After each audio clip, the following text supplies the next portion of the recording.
definition of religion is very clear, and it's not defined by John Sweeney. And for you to repeatedly refer to my faith in those terms is so derogatory, so offensive, and so bigoted, and the reason you keep repeating it is because you wanted to get a reaction like you're getting right now. Well, buddy, you got it. Right here, right now. I'm angry. Real angry. What about you? How come you never got canceled? Or did you? Or maybe you don't smoke marijuana. Or perhaps you do smoke marijuana. You didn't get canceled. I don't know. Do you have a card yet, or are you just still being a bozo the crowd? Are you actually a reporter? Just answer that question. Are you actually a reporter? I'm just trying to get comments. Where have you ever reported anything? I'm just trying to get comments. Where have you ever reported anything? Jim? You want to answer that question? That would be the thing. Stop committing suppressive acts. Full-time suppressive acts. Full-time. Unbelievable. Just end it. Go live a life. Why don't you get a life then? Just get a life. You've had zero effect. None. And nobody gives a fuck about you. That's the truth. We are doing so well. It's so scary, man. Nobody has even noticed you're gone, man. Nobody. You're nothing. That's the point. And you're nothing. No cum cycle. Is that what you learned? Brilliant. No cum cycle. Your TRs are brilliant. Why don't you just stop committing suppressive acts and live a real life? What's he doing in LA anyway? What are you doing in LA? Why are you here? Why don't you just end it and start living a decent life and do something to help mankind? Since you guys do nothing to help mankind, between you, Mike, it's pathetic. You guys are embarrassing and pathetic. Very offensive or aggressive towards you. So can you see why when your parishioners, when you stand here and say you are not welcome here? No, can I not just, you. Yeah, Him. Okay, not you. Okay, so, you guys are fine. I don't even know you. So let's just say we gave the message from Mark. We delivered it. We're done. And it goes. But can you see how you have an extremely aggressive manner of meeting people? You don't see that? These guys, I mean, you are meeting 1, 2, 3, 4, 5, 6, 7, 8. We were just getting in our car leaving, and all these guys ambushed us here on the highway. 6, 7. That's because we're working. So are we. Hey, okay, guys, hold up here, people, please. For anyone who pays attention to the Church of Scientology on a fairly regular basis, it has become obvious over the past couple of years that its public image has taken repeated, well-deserved beatings. It's so bad that I believe it is now past the point of no return. There is no road out for Scientology to gain a favorable public image, and it's only going down from here. What's not so obvious is why this has happened. Many of us critics of the church can only stand with our mouths open in shock at some of the more insane displays of hate and fear that high-level Scientologists demonstrate when the cameras are rolling. I can only imagine the horror that church members themselves must feel when they see how their organization represents itself to the world at large. Because believe me, despite the church's internal demands on its members to not watch or read anything bad about Scientology, the widespread accessibility of mass media in this day and age makes it impossible to censor the truth. There are reasons the Church of Scientology acts so blatantly against its own best interests, and I'm going to break down some of those reasons for you. With exposés and full-blown documentaries about Scientology soon set to be released, I want to also lay out what we can expect to see from the Church in response to these, and why their responses are only going to make matters worse for them. I think that most people who have any awareness of Scientology know about the Office of Special Affairs, the Church's legal division. In fact, much of the Church's bad PR is due to the hard work of OSA's investigation and legal departments, including the non-Scientology lawyers and private investigators they hire to actually carry out much of their dirty work. When you see Scientology stalking and harassing its ex-members, for example, you are seeing these investigators and lawyers doing their daily work. What many may not realize is that OSA also has a public relations department, which is fully responsible for the Church's external public image and media representation. Public relations is an important subject for any group, company, or organization. Technically, it's the practice of managing the spread of information between that individual or group and the rest of the world, the public. Billions of dollars are spent every year on PR. Some do better than others, but it's safe to say that almost anything you see in any mass media outlet has been directly affected by professional PR work. By any yardstick you care to use, OSA has been doing an absolutely horrendous job for many years. It's degenerated so badly that there hasn't even been a public media representative or international spokesman for Scientology since Tommy Davis disappeared in 2011. It took 2 years just to find out that Mr. Davis left the employment of the church along with his wife and does his absolute best to stay out of the limelight now. No one is stepping up to take his place. When you look at the press releases, promotional materials, and commercials put out by Scientology, it seems difficult to understand just what public image they're trying to create or maintain. All they ever seem to talk about is fundraising for bigger buildings, giving money to their International Association of Scientologists membership fund, or making their members redo services over and over again because supposedly they weren't doing them right the last time. And of course, their members have to pay for the privilege of these redos each time. It seems as if this organization does nothing but raise money for itself. L. Ron Hubbard, the founder of Scientology, wrote a series of policies in the early 1970s called the Public Relations Series. These gave the operational directions for anyone in the church who was going to engage in public relations. It's interesting to look at a few of these and see how Hubbard set the stage early on for the cataclysmic failures they're now experiencing. Like every other subject he wrote about, Hubbard claimed that he was the only person to be able to figure out the real laws and workable procedures to execute successful public relations. Yet instead, what he actually offered was a contradictory set of rules that on the surface look like they might make sense, but when you try to use them, you end up in a total mess. As for conflicting information, one example is when Hubbard talks about the use of truth in PR in a policy letter from August 13, 1970, PR Series 2, The Missing Ingredient. The more lies you use in PR, the more likely it is that the PR will recoil. Thus the law. Never use lies in PR. Scientologists read this and they think that it's church policy to never tell lies, and therefore everything that OSA ever says must be true, right? Not so fast. Because just a little later in that same policy, Hubbard then says, handling truth is a touchy business also. You don't have to tell everything you know. Tell an acceptable truth. So PR becomes the technique of communicating an acceptable truth, and which will attain the desirable result. If there's no chance of obtaining the desirable result, and the truth would injure, then talk about something else. In PR Series 16, PR Texts, Hubbard even faults a PR textbook because it continually advises frankness with the press to a point where PR, using that, could easily create situations of out-PR. The problem here is that an acceptable truth is defined in Scientology as anything they want it to mean to attain a desirable result.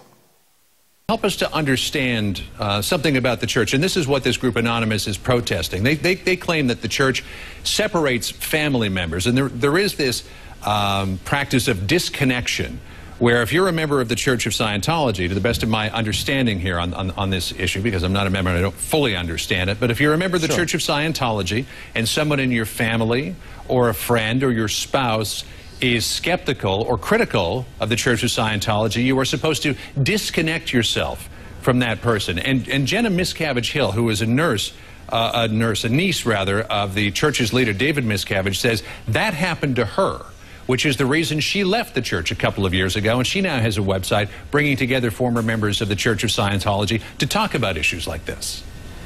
Well, I mean, first of all, this is a perfect example of how the internet turns things and twists things. There's no such thing as disconnection as you're characterizing it, and certainly you have to understand. Well, what is disconnection? Scientology is a new religion. You have the majority of Scientologists in the world; they're first generation. So their family members aren't going to be Scientologists and this kind of thing. And Scientology absolutely mandates, and it's really part of the code of being a Scientologist to respect the religious beliefs of others. So certainly someone who's a Scientologist is going to respect their family members' beliefs. And, what is and we connection consider then? family to be a building block of any society. So anything that's characterized as disconnection or this kind of thing, it's just not true. There isn't any such policy that in the church that's dictating who people should or should not be in communication with. You know, it just doesn't happen.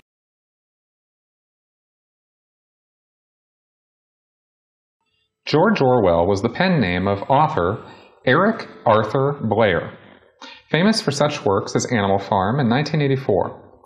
He was a brilliant essayist and a lifelong opponent of totalitarianism.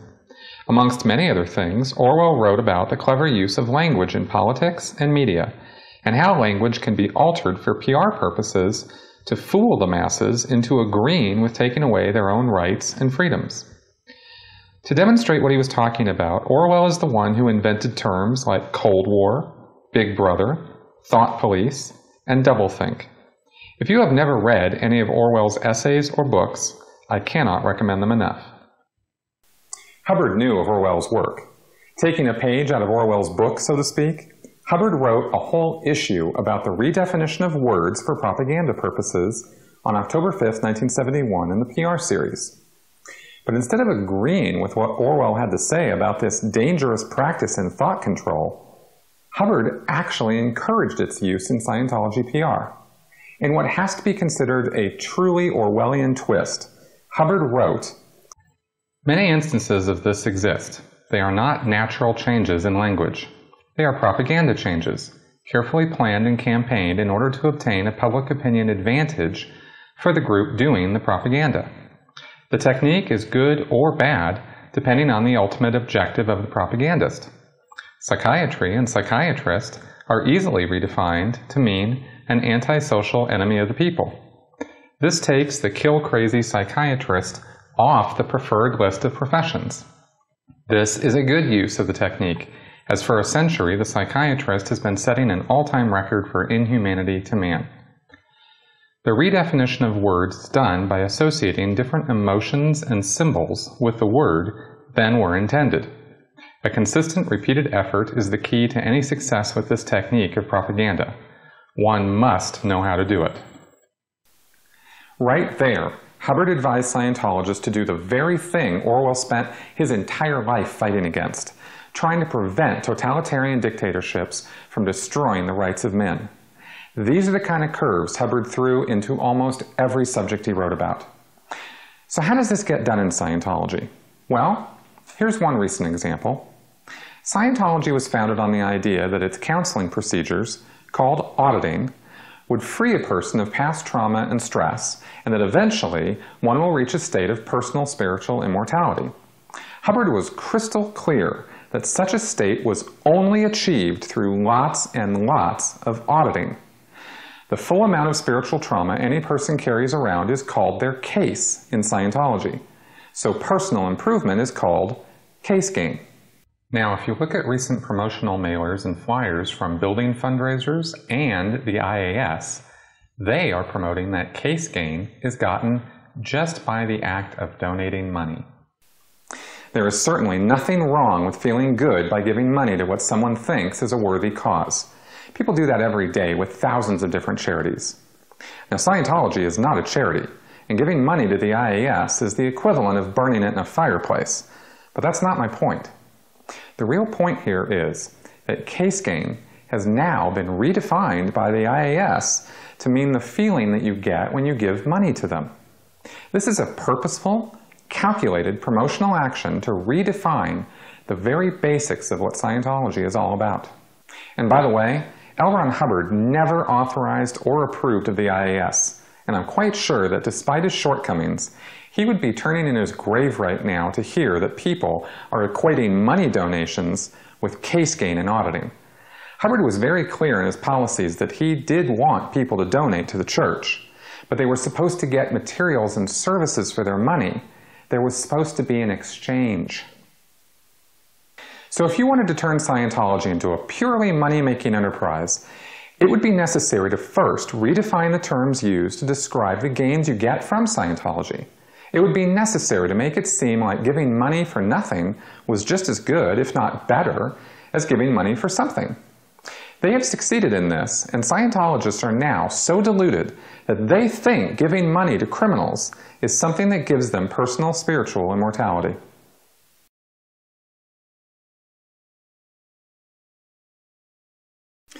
When the chips are down and things aren't going their way, many people can get desperate and start to do desperate things.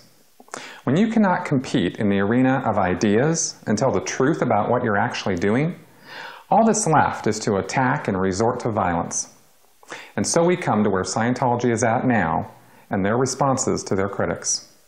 Since Anonymous started exposing the Church of Scientology's criminal activities on an international scale in 2008, using the power of the internet, Scientology has been reeling from blow after blow. The truth is a powerful weapon, and the internet is a platform which Scientology cannot control.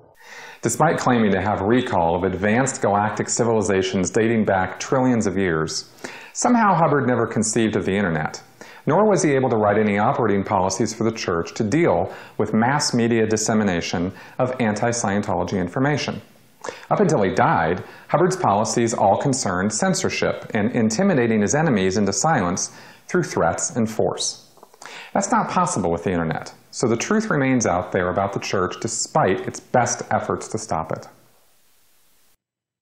Realizing that they were not going to have much success using their old tactics, Scientology attempted a series of attacks using disinformation, trying to paint Anonymous as a terrorist organization.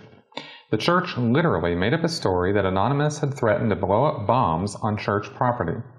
This was later disproven and recoiled on the church badly. In addition, on February 4, 2008, a video was posted by Ruthie Heyerdahl on YouTube. She appears to be spontaneously speaking out as a non-Scientologist against Anonymous protests of the church that year. However, as with everything associated with Scientology, looks can be deceiving. Let's see what she had to say in this short 3-minute video. I just saw something that totally freaks me out. Wow. I was looking at the most subscribed channels, and I came across a channel called Church of Scientology. The video that particularly bothers me, it's called Call to Action. More or less, it's a person or a channel telling 5,706 people to go and protest the Church of Scientology on the 10th of February, which is in 6 days. I don't know what exactly they plan on protesting. Religious freedom? Constitutional rights? Come on, guys. Really? I just think it's really weird. Okay. A little bit of background information. I have a ton of friends that are Scientologists. And I think Scientologists are possibly some of the most involved people I have ever met. Like, they are some of the most ethical people.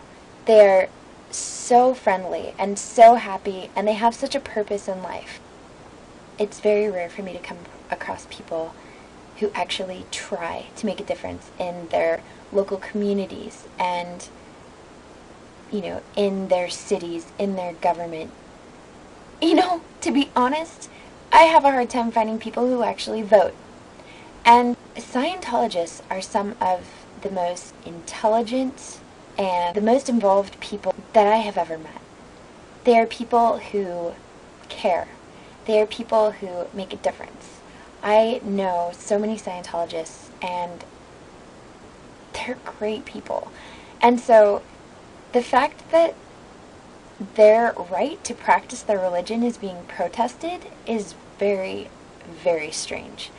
To protesters, all I can say is, I don't really understand what you expect to accomplish. Like, the U.S. government is going to be like, oh, right, Scientology? No, it's not actually a religion. We were just kidding. I don't think that's going to happen. And if you just want to ruffle their feathers, I can tell you right now, I have friends that work for the church, and if you devoted your life to making a difference and stomping out the evil in the world, a whole bunch of evil showing up in your face would just kind of make you feel like, you know what? That's why I'm here. So basically, by going there, you encourage them in what they do, because they're there to get rid of the negative things in this world. And I stand for that. I mean, I'm not a Scientologist, but I'm not the type of person that's just going to sit by and let a religious group be bashed. What time do we live in where it's normal to bash someone's religion? Are you joking me? Wow. That is really interesting that you find it okay to contend with religious freedom. I feel like a lot of this is just kind of jumping on the bandwagon. Just kind of like, oh yeah, that Tom Cruise guy, he's so weird. His Scientologists are weird. Stupid Scientologists. Have you ever even talked to a Scientologist? Have you gone into a church and actually asked questions about what the Church of Scientology is? Because, honestly, on the 10th of February, you should go down to the church. And you know what you should do? You should cross your own picket line, and you should go in and you should ask questions. People fear what they don't understand. And I think you're afraid. Because they make such an important difference in the world, and because they do so much good, they are attacked by people that are fake. And if you just want to listen to everything that they say, be my guest.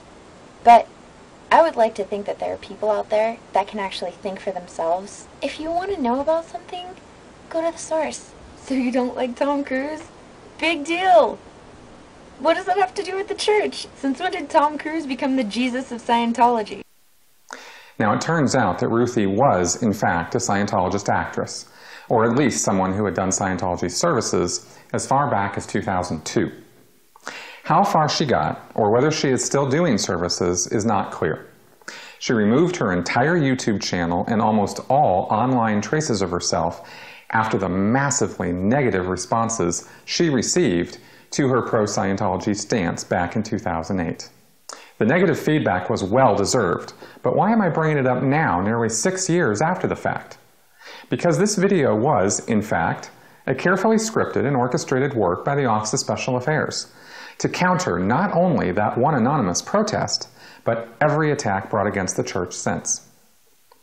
This video represents the best OSA has to offer in terms of a seemingly reasoned response against people critical of the church. The lines used in this video are still in use by the church today, and are the ones they are going to continue to use to try to shut down critics. That being the case, let's deconstruct the key statements she makes and analyze what we find. She starts by purposefully setting the tone for what's coming, using these phrases to describe the call to action video from Anonymous. Using words this way is a technique called guilt by association. The listener is supposed to get the idea that Anonymous is now creepy and weird. Later in the video, she also describes Scientology protesters as strange, fake, and even uses the word evil. Now this part is crucial. In fact, most of the video hangs on this statement. This is called a straw man argument, and all that means is that she is inventing completely different reasons for why Anonymous is protesting Scientology, and she will then use these invented reasons to ridicule Anonymous throughout the rest of her rant. This is a very common technique in PR and is used all the time by people who can't argue the facts and instead want to distract from the real issue by putting words in their opponent's mouths. She is specifically avoiding the real issue, which is that Scientology brutalizes its members, especially those in the Sea Org, and engages in outright criminal activity on an almost daily basis. Those are the issues that OSA PRs cannot and will not address directly. Instead, they throw out misdirectors every single time. This also conforms with the Hubbard PR policy I mentioned earlier of avoiding the truth by simply not talking about it. Right after this misdirection, Ruthie reveals her actual loyalties by showering unwarranted praise on the ton of Scientology friends she has. She describes all of them as involved, ethical, friendly, so happy, and says they have such a purpose in life. They try to make a difference. She implies they vote without saying that they do, and then says they are the most involved people she's ever met, that they care and are great. She even reiterates that they make a difference. I have no doubt that all of these qualities came from surveys of the general public to find out what would be desirable qualities in friends or relations. These words have nothing to do with how Scientologists actually act, as proven over and over again by the horror stories that literally thousands of ex-Scientologists have told over the past 3 decades. And just stop and think about this for a second. When was the last time you saw a Scientologist making a difference in any community anywhere? Beyond maybe a few random acts of kindness from individual Scientologists, have you ever seen the Church of Scientology do much of anything for anyone else that didn't serve its own interests? Even non-critical journalists and students who have gone into churches of Scientology have come out writing articles about how the staff were uncaring, robotic, pushy, and only wanted to sell them something. Keep in mind that Scientology is not supposed to be a business. It calls itself a religion. When was the last time you went into a Catholic church, a Jewish synagogue, or even a Mormon temple and had someone try to sell you something? She now addresses the protesters directly in an attempt to discourage them by setting up another straw man. She purposefully exaggerates and alters the goal of the protests to be taking away the church's religious recognition when that's not the issue at hand. This is interesting because she's positioning herself as a non-Scientologist, something we've seen done by Scientologists many times on websites or blogs or news articles to try to make it look like the general public is in agreement with the church when the exact opposite is the truth. This is more than a PR action and actually goes over into a kind of covert operation, something which Hubbard said was sloppy and desperate in his PR policies. As for the religion bashing, this is just another misdirector because no one was protesting their religiosity.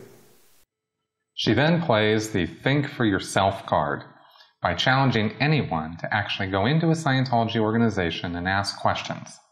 She even goes so far as to accuse the viewer of being afraid to find out directly from Scientology what they are all about. There's absolutely nothing wrong with thinking for yourself. In fact, I highly encourage it in every aspect of your life. I've already talked at length in my other videos about how Scientology refuses to let its own members think for themselves, so I won't belabor their hypocrisy again here. If you have never been in a Church of Scientology and you want to go into one, go for it. But realize that going in and talking to one person at the lowest levels of that organization is not going to provide you with any real information about its true operations, because you're talking to people who themselves don't know. The corruption in Scientology is at its highest levels, not its lowest. But beyond all that, let's talk about the underlying assumption behind this think for yourself challenge. Scientologists assume that if you don't like Scientology, it's simply because you don't understand it or know anything about it.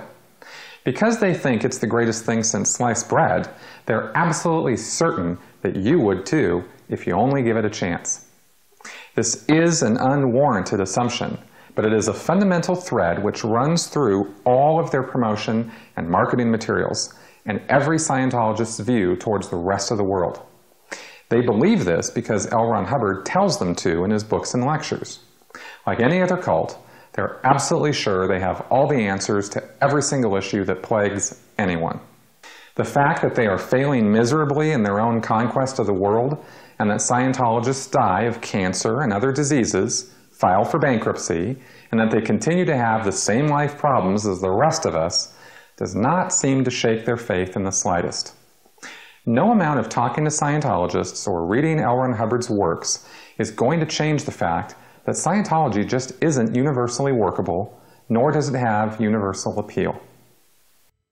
Wherever could anyone have gotten this idea? Maybe from David Miscavige, the leader of Scientology?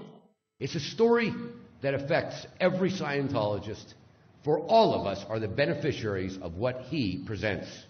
And that is why it is my honor to present our first Freedom Medal of Valor to the most dedicated Scientologist I know.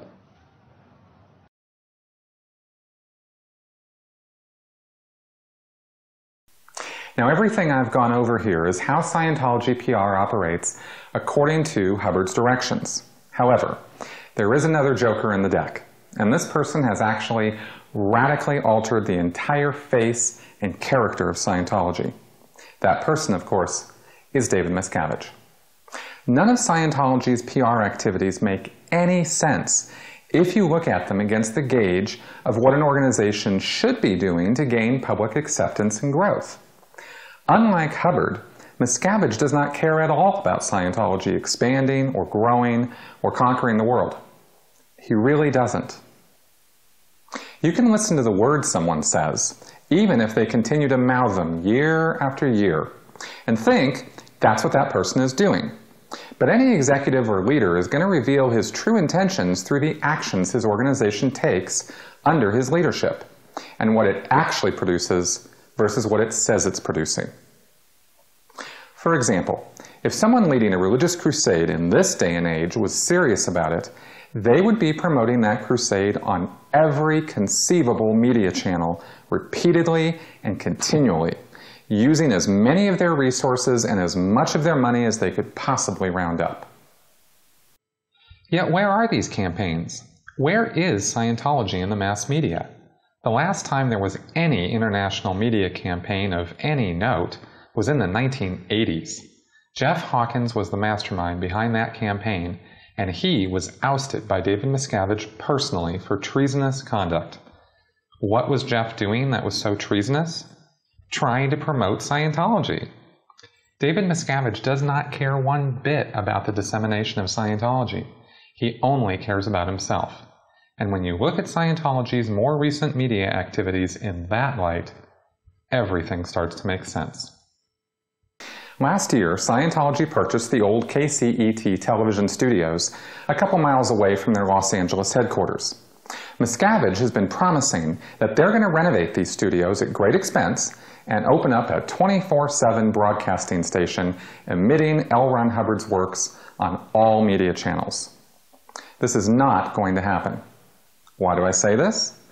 Because the facilities to do that work already exist. They're called Golden Era Productions, and not one Scientologist could argue with me about this because they've seen the pictures and videos of that multi-million-dollar audio and video production facility. If Miscavige wanted Hubbard on the airwaves 24/7, he could have had that happening 20 years ago.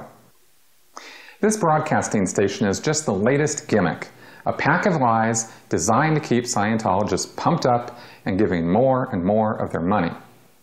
I am no fan of L. Ron Hubbard, but after studying the man's works for decades, I have a pretty good sense of what he was about. Church expansion was important to him. He wanted Scientology to succeed. He cared about dissemination and marketing, so much so that he worked hands-on to make films and promotion himself to ensure it was done the way he wanted it done.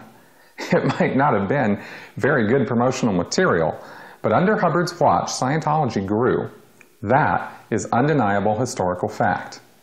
Since Miscavige has taken over in the 1980s, it has been one disaster after another, and Scientology is now the world's fastest shrinking religion.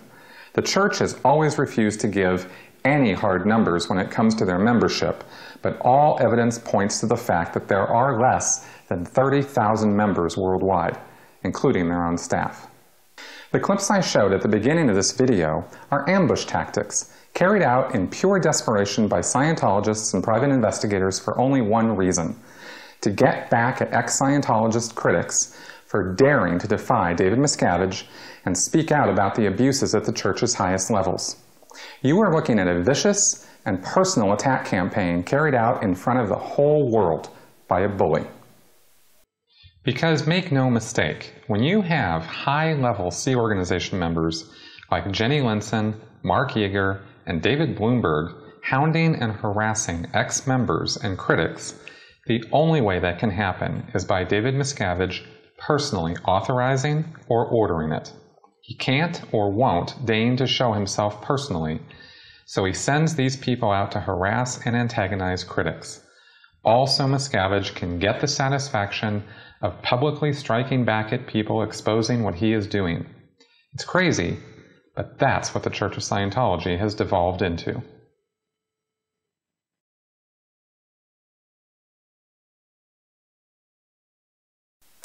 Scientology is collapsing right before our eyes. We are watching it happen.